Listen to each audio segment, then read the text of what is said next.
ಮಲಯಾಳಂ ಚಿತ್ರರಂಗದಲ್ಲಿ ಕಾಮಕಾಂಡ ಭುಗಿಲೆದ್ದ ನಂತರ ಅದು ಬಾಲಿವುಡ್ ಈ ಕಡೆಗೆ ಟಾಲಿವುಡ್ ಎಲ್ಲ ಕಡೆ ಹೋಗಿ ಈಗ ಸ್ಯಾಂಡಲ್ವುಡ್ಗೂ ಕೂಡ ಬಂದಿದೆ. ಸ್ಯಾಂಡಲ್ವುಡ್ನಲ್ಲಿ ಈಗ ಈ ವಿಚಾರದಲ್ಲಿ ಧ್ವನಿ ಅಂತ ಹೇಳಿ ಎತ್ತಿದ್ದಾರೆ. ಫೈರ್ ಅನ್ನುವಂಥ ಸಂಸ್ಥೆ ಈಗ ಅದರ ಧ್ವನಿ ಎತ್ತಿದ್ದಾರೆ. ಹಲವರು ಇದಕ್ಕೆ ಬೆಂಬಲವನ್ನು ವ್ಯಕ್ತಪಡಿಸಿದ್ದಾರೆ. ಯಾರೆಲ್ಲ ಬೆಂಬಲವನ್ನು ವ್ಯಕ್ತಪಡಿಸಿದ್ದಾರೆ, ಏನೆಲ್ಲ ಬೇಡಿಕೆಯನ್ನು ಇಟ್ಟಿದ್ದಾರೆ ನೋಡಿ. ಮಲಯಾಳಂ ಚಿತ್ರರಂಗದಂತೆ ಕನ್ನಡದಲ್ಲೂ ಸೆಕ್ಸ್ ಟಾರ್ಚರ್. ಸ್ಯಾಂಡಲ್ವುಡ್ ಕಾಮಕಾಂಡ ಬಗ್ಗೆ ಸಿಎಂಗೆ ದೂರು. Film industry for rights and equality ನೇತೃತ್ವದಲ್ಲಿ ಪತ್ರ.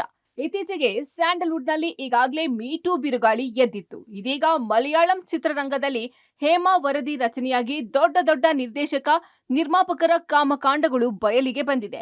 ಅದೇ ರೀತಿ ಕನ್ನಡ ಚಿತ್ರರಂಗದಲ್ಲಿ ನಟಿಯರು ಅನುಭವಿಸುತ್ತಿರುವ ಲೈಂಗಿಕ ಕಿರುಕುಳ ಸೇರಿದಂತೆ ಹಲವಾರು ಸಮಸ್ಯೆಗಳನ್ನ ಕೂಲಂಕುಷವಾಗಿ ಅಧ್ಯಯನ ಮಾಡಿ ವರದಿ ಮಾಡೋಕೆ ನಿವೃತ್ತ ನ್ಯಾಯಾಧೀಶರ ನೇತೃತ್ವದಲ್ಲಿ ಸಮಿತಿ ರಚನೆ ಮಾಡುವಂತೆ ಸರ್ಕಾರಕ್ಕೆ ಒತ್ತಾಯ ಕೇಳಿಬಂದಿದೆ.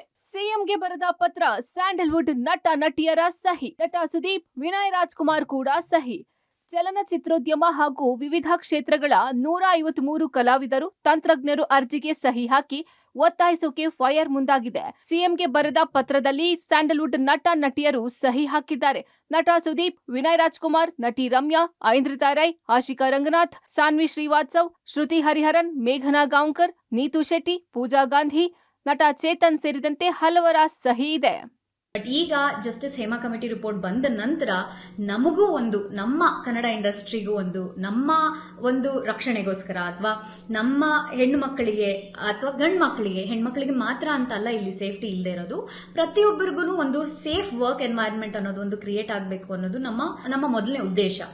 ಸೊ ಈಗ ಇಲ್ಲೂ ಇದೇ ರೀತಿ ಕಮಿಟಿಯನ್ನ ನಮ್ಮ ಗವರ್ಮೆಂಟ್ ಮಾಡಿಕೊಟ್ರೆ ಇದು ತುಂಬಾನೇ ಹೆಲ್ಪ್ ಆಗುತ್ತೆ. ಯಾಕೆಂದ್ರೆ ನಾಳೆ ಬರುವಂತ ಪೀಳಿಗೆಗಳಿಗೆ, ನಾಳೆ ಬರುವಂತ ಆಕ್ಟರ್ಸ್ ಆಕ್ಟ್ರೆಸಸ್ಗಳಿಗೆ ಇದೊಂದು ಸೇಫ್ ವರ್ಕ್ ಎನ್ವೈರನ್ಮೆಂಟ್ ಆಗಲಿ ಅಂತ. ಹೇಮಾ ಕಮಿಟಿ ತರ ನಮ್ಮ ಕನ್ನಡ ಫಿಲ್ಮ್ ಇಂಡಸ್ಟ್ರಿನಲ್ಲೂ ಒಂದು ಕಮಿಟಿ ಫಾರ್ಮ್ ಆಗಬೇಕು ಅನ್ನೋ ರಿಕ್ವೆಸ್ಟ್ಗೆ ನಾನು ಕೂಡ ಸೈನ್ ಮಾಡಿದ್ದೀನಿ. ನನ್ನ ಉದ್ದೇಶ ಇಷ್ಟೇ, ನಾನು ಕಲಾವಿದೆಯಾಗಿ ನನ್ನ ಕ್ರಾಫ್ಟ್, ನನ್ನ ಕಲೆ ಮೇಲೆ ನಾನು ಗಮನ ಕೊಡಬೇಕು ಕೆಲ್ಸಕ್ಕೆ ಹೋಗ್ಬೇಕಾದ್ರೆ. ಅಂಡ್ ನನಗೆ ಬೇರೆ ತರ ಆತಂಕಗಳು ಇರಬಾರ್ದು ಅಂತ ನನ್ನ ನಂಬಿಕೆ. ಸರ್ಕಾರ ಕೂಡ ಈ ನಿಟ್ಟಿನಲ್ಲಿ ಸ್ಟೆಪ್ ತಗೊಳತ್ತೆ ಅಂತ ನಾನು ಆಶಿಸ್ತೇನೆ. ಚಿತ್ರರಂಗದಲ್ಲಿ ಮಹಿಳೆಯರು ಆರೋಗ್ಯಕರವಾಗಿ ಹಾಗೂ ಸಮಾನವಾಗಿ ಕೆಲಸ ಮಾಡುವಂತೆ ನಿಯಮಗಳನ್ನ ತರುವಂತೆ ಬೇಡಿಕೆ ಇಟ್ಟಿದ್ದಾರೆ. ಇನ್ನು ಫೈರ್ ಸಂಸ್ಥೆ ಸರ್ಕಾರಕ್ಕೆ ಸಮಿತಿ ರಚನೆ ಮಾಡುವುದಕ್ಕೆ ಒತ್ತಾಯ ಮಾಡ್ತಿದ್ದಾರೆ. ನಾನು ಹಿಂದೆ ಒಂದು ಮೀಟು ಪ್ರಕರಣದಲ್ಲಿ ಮಾತಾಡಿದೆ. ಅದಕ್ಕೆ ನನ್ನ ಮೇಲೆ ತುಂಬಾ ಪ್ರೆಷರ್ ಹಾಕಿ ಏನೇನು ನಡೀತಂತ ಎಲ್ಲರಿಗೂ ಗೊತ್ತಿದೆ. ಸೊ ನನ್ನ ಜೊತೆ ನಡೆದಿದ್ದು ಬೇರೆ ಯಾರ ಜೊತೆನೂ ನಡಿಬಾರ್ದು.